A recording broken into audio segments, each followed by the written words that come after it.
Recorded Books and One-Click Digital present Masks by E.C. Blake, narrated by Elizabeth Morton, and directed by Angel Morality Dotson.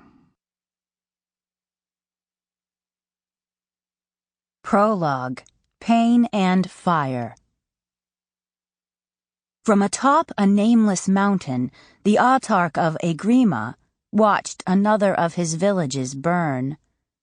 The mountain had no name, because it deserved none. Its peak was not distinctive, no towering cliff face set it apart from its fellows, no spectacular fall of water cascaded down its stony flanks. It was not even particularly tall, little more than a hill, really. What it did offer was a clear view of the far more spectacular mountains to the north, and down its eastern slope, a clear view of the village of Starbright. Or at least it had offered such a view when Starbright still existed. Nothing now remained of it but crumbling walls, charred beams, smoking embers, and the tumbled, bloody corpses of its residents, even now being dragged through the streets to the mass grave, scarring the once lush grass of the village green. The acrid tang of smoke stung the Autarch's throat, but he ignored it, though it made Keltan, his white stallion, stamp and blow. Behind him the black geldings of the 6 sun guards were likewise restless. He ignored them too.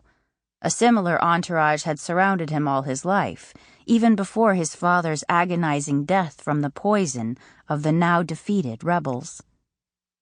Had he turned to look at the sun guards, he would also have seen the ocean, stretching out to the infinite western horizon. 4 or 5 centuries before, there might have been a reason to look that way, to watch for the sails of ships from the myriad kingdoms of the West, sailing to Aygrima to trade for the magic that only the Autarchy could offer, bearing away healers and engineers and enchanted tools, weapons, and amusements to distant exotic ports. But then had come the sickness, brought by a ragged ship with a dying crew.